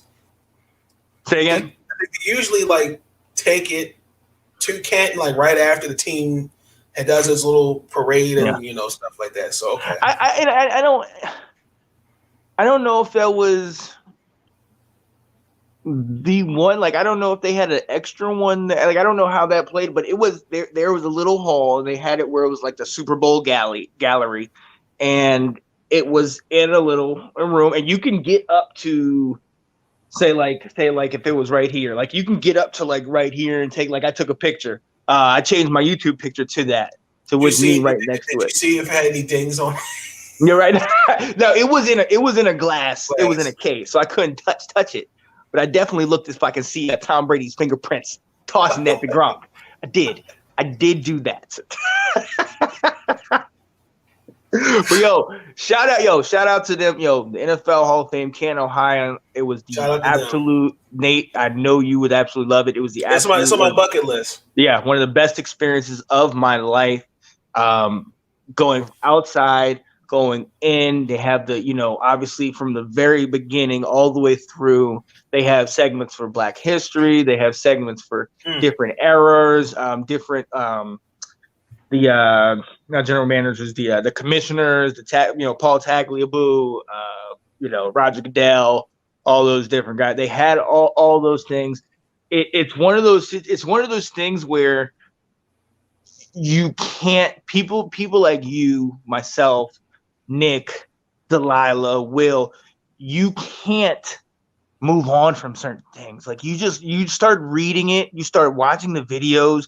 Even Kat is self-proclaimed, like, I'm a casual fan, I do this and that. And she was just looking at, just reading just the different things. I mean, you and I are fans of the game. You, Nick, Same thing. We've watched videos, we've watched the NFL films, we've watched all that. But I'm gonna tell you something, man. I'm thinking right now, I'm getting chills. When you go into that hall of busts, it's one thing when you see it on TV. It's one thing when you see it at the Hall of Fame ceremony. When you walk into it, it's like when you go in there, boy, when you see your boy, when you see Ed Reed, and when you see Ray Lewis, I don't know if I sent you those pictures. I saw them. Okay, because Ed Reed, because he had his hair all picked out. Yeah. And look, and you got Ray Lewis is the only one that got what's it called? Got waved. They kind of messed his face up a little bit. I noticed that, and that's the thing. Some people's face, like certain guys, like T.O., like Coach Joe Gibbs. A lot of those faces, some of those faces are spot on. You're like, wow, it's like they took their face. And some of those other people, it's like maybe, I'm not sure. I think it's like an older picture, right? Or what, I don't know what it was. What shot is this from? Like some people, you can tell. You're like, oh, that's that person, that person. But some people, you're like, all right, who is this? That's who that is. I will say this though, I was really like, I was really disappointed in Terrell Owens, but I understood why, because of the way I think the way the media bashed him. He wasn't, he was this, he was that, but I just feel like T.O. should have been the bigger person. And again, it's just something about. Again, especially as a black man, be the bigger person and say, you know what, I'm here. Yeah, I'm Jim Brown, Jerry Rice, right, Ray Lewis. Like, I'm wearing this jacket, right, because of the work I put in. Yep. For over 15 years. Absolutely. And I think for you to go to your alma mater, which is cool, I ain't got no issue with that. But I think the way you did it, it's a bag of sour grapes. And I want to actually, matter of fact, I want to actually set this up right now. Hall of Fame game when it comes out, definitely want to do a show. Definitely want to bring up certain topics like this because I agree with you. Because on one side you're like, look, you made it in. If you look at the stats, they speak for themselves. You don't have to say any of that extra stuff. Yep. But then on the flip side, that was T.O. That was Terrell Owens. Get your popcorn ready. All that stuff. That was who he was. That's what people loved about him. That's what people hated about him. So for him to do that, I wouldn't say I'm surprised, but I definitely agree with you. There's a certain time in life where you got to just let go of what you have against it and just say, hey, I'm going to sit here and say it. And look, you see what Michael Jordan did in his Hall of Fame speech. He called out people. He said certain things. T.O., if you want to take that opportunity to do that, that's on you. You do that. But it's I think it comes to a point that you may be disrespecting some of the other people that are there. It's like somebody, if you win the Heisman and you're like, oh, I'm not going to go to the Heisman ceremony. I'm just going to go to my college and talk about it. You know what I mean? And like, oh, these are my, you know what I mean? Like that to me, kind of like, T.O., you're bigger than that. Literally, and you need to be figuratively bigger than that. Yeah. You know what I mean? So, but that's what it is. But yeah, man, it's an experience. Nate, I absolutely know you will love it. And for sure. I mean, we might need to go ahead and organize that trip where we can all, I already talked to Nick and Delilah and some of them, like we just need to all meet up there. Cause it's one of those things where you could spend several hours in there, several. And I was just looking for Washington players. So several. I sent you your Ravens pictures. Come on, man. Well, no, I'm just kidding. Because again, the great Art Shell. Yeah. I mean, jeez. I mean, it's on my bucket list because it's just something about seeing all those greats. Like you say, when you walk in the hall of those busts, it's like, wow. Yeah. Yeah. And that's every young kid's dream to aspire to just be like, Michael Strahan or Mean Joe Green, Jim Brown. And it's, we gotta really take the opportunity to really appreciate those guys and what they've done for the game. Right. Same thing with Major League Baseball, for example, basketball, we got to appreciate what those guys, what everyone has gone through and how they've evolutionized the game for what it is today. So, and shout out, and I got to say, this is the only thing, there's one thing I did not know. Shout out to Alan Page. Alan Page of the Fearsome Foursome, the great Minnesota Viking from way back when. The Purple Leaders. Yeah. He, People Eaters. He was one of the people that, put in the work to build the thing, to say like, hey, this is needed. We need to revere and respect all these people that came before us.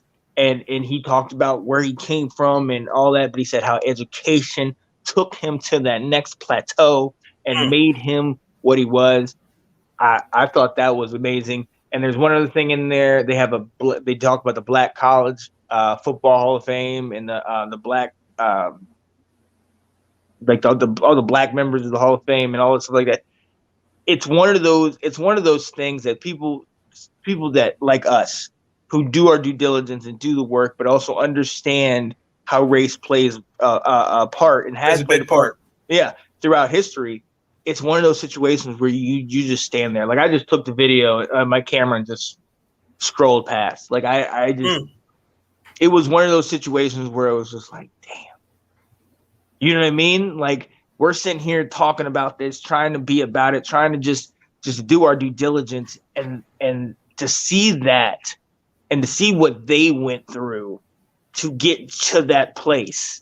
Yep. You know what I mean? You saw the picture I took with my man Doug Williams in that pic. Like great Doug Williams. And, I was able to talk to a gentleman that was, much older, African American, and me and Kat were watching there's this little segment about the 1965 AFL championship, AFL like All-Star game. You told me about that. Yeah, in New Orleans. New Orleans, how they wouldn't pick up the black players, and they would when they couldn't stay at a hotel, they couldn't go to a restaurant. And we didn't know, like we were watching that, and he was telling us stories and telling us about Jim Brown. One of the things that I've always heard is, oh, Jim Brown retired and he went into, films and this and that. Well, what we ended up finding out was Jim Brown basically went to the commission and said, hey, listen, I'm doing Dirty Dozen, and I'm going to be a little bit late for like training camp. And they said, no, you're done. You're cut. Good. Bye. Like and I always thought, oh, he just left. He left in his prime. No, they cut it. And he said, all right, well, boom, I'm gone. And it's like, are you kidding? This guy is the face of the league. He had just won the NFL MVP. They just won the championship. And you could easily cut him like that. Paul Warfield, another one, a stud. They just won 2 Super Bowls in Super Bowl 7 and Super Bowl 8. And then y'all could just cut these guys like that. But it lets you, it helps you to understand that, at a certain time, ability was ability, but it didn't matter if your color was a little darker.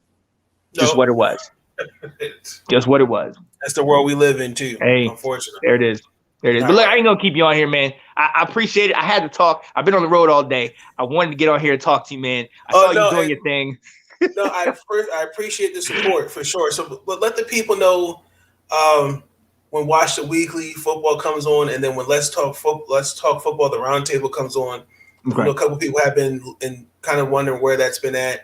I've been wondering about when that's been happening because I've been trying to get on an episode, both, just to I'm just kidding, not to troll, but just just really just get in there and just chop it up with y'all. So yeah, let the people know. So yeah, Washington Football Weekly. Shout out to Will Kramer, the South Carolina's South Carolina's eggplant. Ab Lowe, the shirtless wonder, and where in the world is Mr. Anton Benton? Those guys, Washington Football Weekly, Wednesday nights, 8:00. Doing whatever we can, talking. One of our biggest topics is that daggone name. We're trying to figure out. We need a name, okay? Because right now it's the capital. I don't even talk about these crappy names we got right now. Right now, Let's Talk Football, the roundtable with you, Delilah Crespo, and Nicholas. I Want to Smoke Rosario. Has just been that's been more of me. It's normally Thursday nights at 8:00. I've been kind of in and out, dealing with work, dealing with the situation with that I'm going through. So it's just we just haven't been able to link up, and it has been me. I want to tell the audience now, it has been me. I've been kind of dealing with summer and dealing with a lot of things that have been going on. Nick and Delilah have been hitting me up and like, yo, when you ready, but Nick is working, Delilah's working, doing all that stuff. So that's why I had to, like, literally, I just got out the car and I took a shower and I saw you were on. I was like, yeah, I got to get on. I got to. No, I know I did in I think it was like episode 3 or 4, where I kind of did it, a little intro. I'm pretty sure you saw it. Actually, I sent it to you. I know you've been dealing with your situation. And, again, I'm still praying for you. Oh, yeah. Appreciate it. It's just, again, when you're ready, you're ready. Yeah. To get back on here and let's talk football. It's no rush. We're here. I'm with the NBA, WNBA, baseball. I got plenty of stuff to talk about. So right. But shout out to y'all though. And Washington Football Weekly, shout out and like I can't express enough how it has been more me, but this is therapy. Washington Football Weekly, like we've continued to do it. Last week, it was just me and Will, but we still. Yeah, I saw that. That was kind of like, is that really happening? It's just Sean and Will today. Okay. Well, yeah. So and I got to shout out my man, the shirtless wonder, Ablo. Been working, grinding, getting it done, taking care of the kids, doing what he needs to do, and just he was exhausted. He slept through. Anton grinding, making a living, doing big things with him and his girl Stephanie Fuchs. just sat there, got her certification to be a life coach. Got to shout her out, no doubt. Congratulations. So hey, we're all still here doing the big things, and that's why I got to shout you out, man, because life still happens. Yep. We're out here grinding and trying to make this happen on what you say, on the road to greatness, man. And the road to riches is just a little bit of traffic. Yep. You know what I mean? So, but we're out here still doing it, but life definitely still happens. So, yo, be with us, bear with us. Y'all need to be with Nate. Keep watching, keep tuning in, man. We're gonna get some commercials out here. We're gonna figure this thing out, because it's getting close to that honey time, man. It's getting close to that good time, and I can't wait. I cannot wait. I cannot wait because once the NBA, when basketball's over, then it kind of hits you from a place like, damn, there's no basketball, and then it's just like, okay, there's a WNBA and there's baseball, and then September comes around and it's like, oh, okay, then there's a WNBA by September, August, they got to go overseas and play. So, and then that's just baseball, and then football is right there. So it's a good transition. Oh yeah. We working it out, man. For sure. And check out, because we will be having a college football show. Check that out, because we're gonna bridge that into into the draft the following year. We want to definitely get you guys all up on these names and people that are coming out in the drafts coming year. And we're also going to be doing so yeah, I'm glad I got you on here. I'm going to do kind of like a morning, maybe like a morning talk show, but more like a morning radio show. I got my guy that's a DJ I'm going to try to get him in there, where he's just, it's like a wake up the morning. Here's the temperature, here's what's going on in your neck of the woods. And then he's going to play his stuff. You know what I'm saying? I'm going to kind of get him on there, maybe get people to come on there. It's still in the works at the moment, but I want to keep branching out, man. I want to keep moving and grooving, and I don't want to just be pigeonholed to football. As you've seen, and as a lot of people see, as my fiance tells me all the time, I love to talk. So, hey, you know what I mean? There's nothing wrong with that. Everyone says the same thing with me. Everyone says, well, you got the voice for radio and television. So, that's why I have my major for college. But, I've been trying to network. I've been trying to reach out to a couple people about doing interviews. I haven't heard anything. I need to figure out, different things, those kind of things like that. But yeah, that definitely sounds like a great idea, like a morning talk show. Definitely. Yeah. So we try, man. Like you always say, man, we on the road to greatness, man.